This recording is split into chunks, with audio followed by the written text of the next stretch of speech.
Hi, I'm Amrita and today is my 6th YouTube anniversary, and to celebrate, I'm answering the YouTube anniversary tag. First question is, how have you changed from your first video to now? The first video I ever made was a day in my life as a technical writer in New York City, and the biggest change from that video to now is that I actually speak on camera now. I started this channel back in 2018, and that was when Mayuko and Jarvis Johnson started making the first day in my life in tech videos, like the first tech lifestyle YouTubers. I was very heavily influenced by them and I wanted to kind of emulate that, but I didn't know what I was doing and I was so nervous to actually speak on camera. So I decided I would just take my phone and go about my day to day and then just capture clips and then edit them together into a vlog just to see if I like this YouTube thing. So that's what I did. It's a silent vlog where I just go about my day as a technical writer in New York City, and that's the vlog. So the biggest change from then to now is that now I'm way more comfortable speaking on camera. The second question is, what video are you most proud of and why? The video I'm most proud of is the D&D Controls a Week in My Life video that I did last year. One of my absolute favorite D&D shows is Dimension 20, and one of the seasons is The Unsleeping City, and it is set in New York. So last year I spent a whole week going through New York City, doing the things that the characters in the show would do, and that's the first big creative video project I have ever done, and that just unlocked a whole new level of creativity for me. What's your most popular video? The most popular video on my channel is the compilation of clips from yet another Dimension 20 season,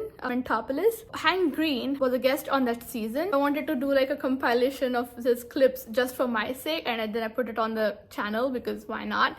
And that video took off. It has more than 750,000 views right now. It did take more work than I expected it to. I didn't know how much work it would take to make a compilation video.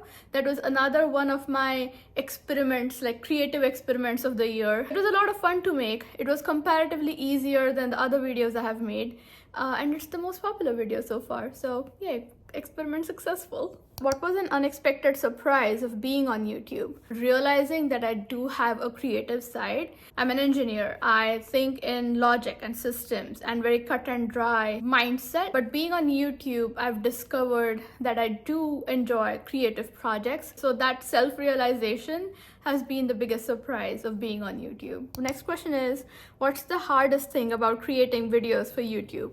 This part, the sitting down to actually record a video part. I'm really good at coming up with ideas. Like I have an entire Trello board with ideas mapped out until next year. That's my favorite part of the video making process. And then editing is also something I enjoy.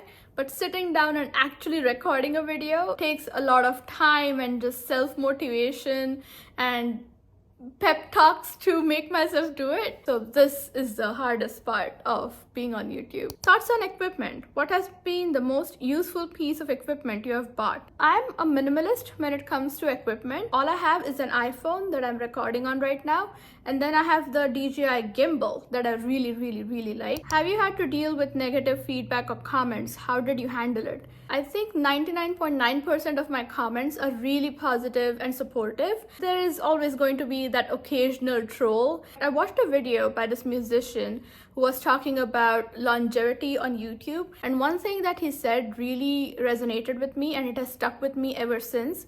What he said was, when somebody leaves a comment on your video, it's about them, it's not about you. If somebody leaves a positive comment on your video, that says a lot about them as a person. And if somebody leaves a negative comment on your video, that also says something about them as a person. That has kind of stuck with me, where I'm very mindful of when people comment. It is very seldom about me. It's more about how the content made them feel and how they choose to interact with it.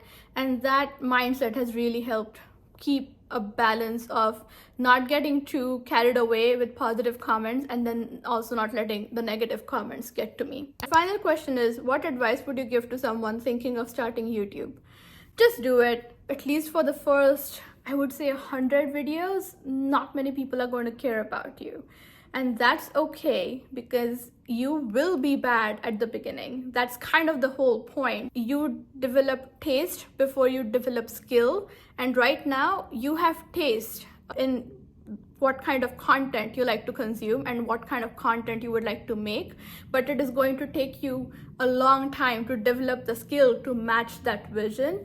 And it's actually a good thing that nobody's paying attention to you while you're in the process of learning and developing that skill, so that by the time you actually make good content, you will be ready for the attention that might come your way. The most important thing is that you won't get better if you don't start. So yeah, just start making videos if that's what you want to do. Just make sure that you're making videos that you enjoy, because like I said, nobody else is going to care about them for a very long time. You are the one who is going to live with them the longest. So as long as it is fun for you and you're learning things and it is bringing you joy, just do it. That was the YouTube anniversary tag. Thank you so much for watching, and I'll see you in the next one. Bye.